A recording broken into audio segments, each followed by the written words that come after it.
आज का टॉपिक है grammar translation method, direct method, doctor West new method और बाइलिंगुअल मेथड। तो सबसे पहले हम पढ़ेंगे ग्रामर ट्रांसलेशन मेथड। 1840 से 1940 तक यह मेथड यूरोपियंस और विदेशी भाषा सीखने और सिखाने के लिए बहुत फेमस हुई थी। ग्रामर ट्रांसलेशन मेथड के साथ साथ इसको कई और नामों से भी जाना जाता है, जैसे ओल्डेस्ट मेथड। क्योंकि ये मेथड बहुत पुराना है इसलिए इसे ओल्डेस्ट मेथड भी कहा जाता है। ट्रेडिशनल मेथड और क्लासिकल मेथड इसलिए कहते हैं क्योंकि ये मेथड क्लासिकल भाषाओं को सिखाने के लिए बहुत उपयुक्त है, जैसे इंडिया में संस्कृत और अरेबिक जैसी भाषाओं को पढ़ाने के लिए इस्तेमाल किया जाता है। नेक्स्ट है पॉपुलर मेथड, क्योंकि ये मेथड इंडिया में बहुत पॉपुलर है इसलिए इसका नाम रखा गया है। और लास्ट है पर्शियन मेथड, क्योंकि इसको यूएस में पर्शियन नाम से जानते हैं इसलिए इसका ये नाम रखा गया है। ग्रामर ट्रांसलेशन मेथड, पहले हम इसके नाम को समझेंगे। किसी टॉपिक के कंटेंट को समझने से पहले अगर हम टॉपिक के नाम को समझेंगे तो हम आसानी से आइडिया लगा सकते हैं टॉपिक में क्या है। जैसे कि मेथड का नाम है ग्रामर ट्रांसलेशन मेथड, इसमें ग्रामर का यूज़ होगा और ट्रांसलेशन यानी अनुवाद भी किया जाएगा। या तो हमने इसके नाम को समझा है, अब इसे डिटेल में पढ़ेंगे। Teaching a target language by translating it into mother tongue, यानी कि जो भाषा हम सीखना चाहते हैं उसको अपनी मातृभाषा में ट्रांसलेट करके सीखते हैं और सिखाते हैं।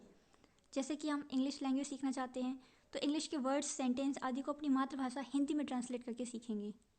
टारगेट लैंग्वेज यानी कि जो भाषा सीखनी है, इसमें वर्ड टू वर्ड ट्रांसलेट किया जाता है।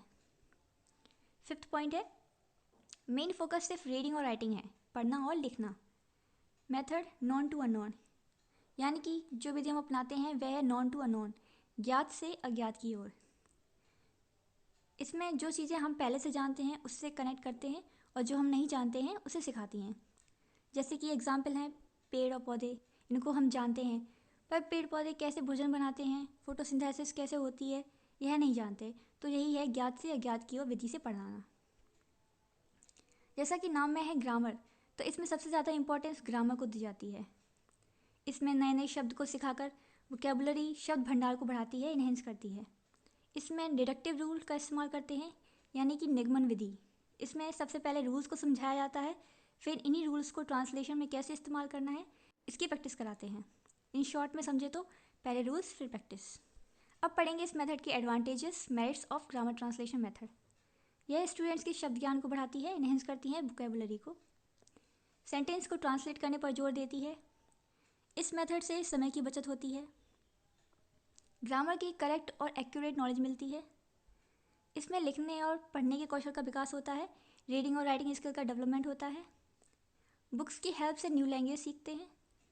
यह मेथड एवरेज और बिलो एवरेज यानी कि कमज़ोर और छोटे यानी कि प्राइमरी स्टेज के बच्चों के लिए यूज़फुल है, क्योंकि इसमें बिल्कुल शुरुआती स्तर से पढ़ाया जाता है। इस मेथड को ओवर क्राउडेड क्लास में भी आराम से पढ़ाया जाता है।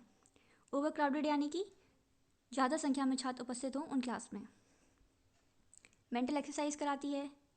टीचर्स भी इस मेथड को ईजिली पढ़ा सकते हैं।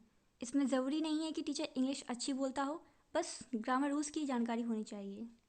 लास्ट पॉइंट है इसमें किसी तरह की शिक्षण सामग्री की ज़रूरत नहीं पड़ती। अब पढ़ेंगे डिसएडवांटेजेस और demerits of grammar translation method. First point है यह इसमें स्पीकिंग, प्रोनाउंसिएशन और कम्युनिकेशन पर बिल्कुल ध्यान नहीं दिया गया है, सिर्फ रीडिंग और राइटिंग पर ही जोर दिया गया है। सेकेंड पॉइंट है सिर्फ मदर टंग और टारगेट लैंग्वेज पर ही फोकस किया गया है, बाकी सब इग्नोर कर दिया। लिसनर्स सिर्फ एक लैंग्वेज से दूसरी लैंग्वेज में ट्रांसलेट ही करते रह जाते हैं, डायरेक्ट उस लैंग्वेज को नहीं बोल पाते। इसमें एक्यूरेसी पर ज़्यादा ध्यान देना होता है, ज़रा सी मिस्टेक भी टॉलरेट नहीं कर सकते। यह टीचर सेंटर्ड यानी कि गुरु केंद्रित है। इसमें जो अध्यापक चाहेगा पढ़ाएगा, बच्चों की रुचि आदि पर ध्यान नहीं दिया जाता।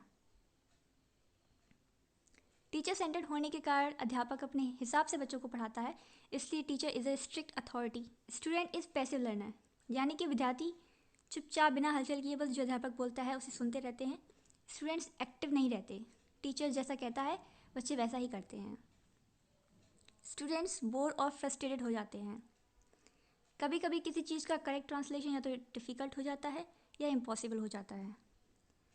इसमें रूल्स को बहुत याद रखना पड़ता है, extensive memorization. No direct bond between thoughts and expression. Translate पर अगर अच्छी पकड़ ना बना पाए तो थॉट्स और एक्सप्रेशन के बीच में डायरेक्ट बॉन्ड नहीं बन पाता। ओनली बुकिश इंग्लिश यूज्ड, केवल किताबी इंग्लिश इस्तेमाल की जाती है। Direct method. इसका नाम डायरेक्ट इसलिए रखा गया क्योंकि इसमें बिना किसी ट्रांसलेशन के टारगेट लैंग्वेज को नेटिव लैंग्वेज से कनेक्ट करती है। नेटिव लैंग्वेज यानी कि मूल भाषा। डायरेक्ट मेथड को और भी कई नामों से जानते हैं, जैसे natural method, anti grammatical method, old method और रिफॉर्म मेथड। 19वीं सेंचुरी के एंड में देशों के बीच आर्थिक विकास, इकोनॉमिक डेवलपमेंट और कम्युनिकेशन संचार के लिए यूरोप में डायरेक्ट मेथड का विकास किया गया। इस मेथड का विकास व्याकरण की अनुवाद पद्धति यानी कि ग्रामर ट्रांसलेशन मेथड की रिएक्शन के रूप में हुआ। इस मेथड में सिर्फ एक ही भाषा का इस्तेमाल किया जाता है, जो कि है इंग्लिश। कोई ट्रांसलेशन नहीं होता, ना ही मातृभाषा मदर टंग का इस्तेमाल होता है। इसमें लिमिटेड वोकेबलरी यूज़ होती है। यूनिट ऑफ स्पीच सेंटेंस है।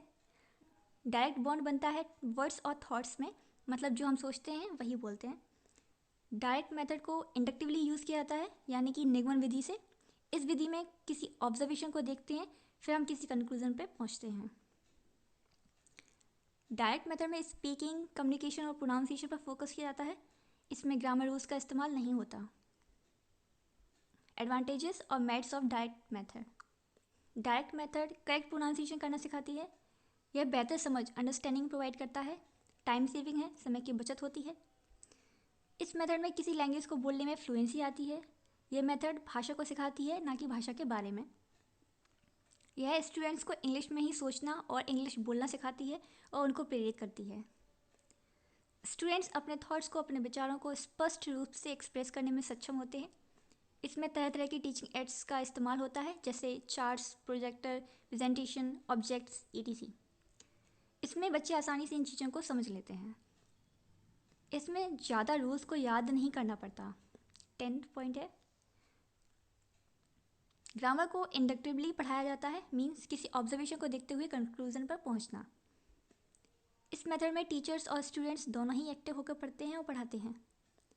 स्टूडेंट्स क्वेश्चन पुटअप करते हैं, टीचर्स की बातों को सुनते हैं, रिएक्ट करते हैं, रिस्पॉन्स भी करते हैं एक्टिवली। स्टूडेंट्स की मिस्टेक्स को टीचर सुधारने को कहते हैं और क्लास में पार्टिसिपेट करने के लिए इनकरेज करते हैं। इसमें वोकेबुलरी को समझाने के लिए ऑब्जेक्ट को सामने रखकर समझाते हैं।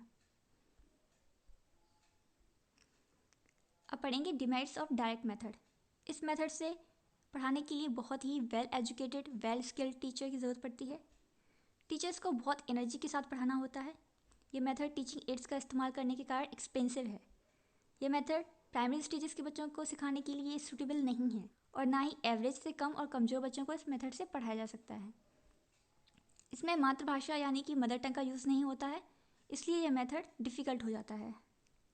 इसमें रीडिंग और राइटिंग जैसी एक्टिविटीज़ पर बिल्कुल ध्यान नहीं दिया गया है। इसमें ग्रामर को सिस्टमेटिकली नहीं पढ़ाया जाता।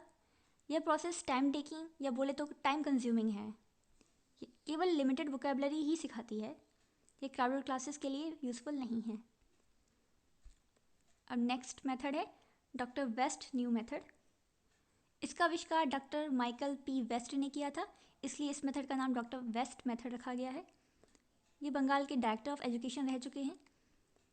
डायरेक्ट मेथड की कुछ लिमिटेशंस को रिमूव करते हुए नया मेथड इंट्रोड्यूस किया था उन्होंने।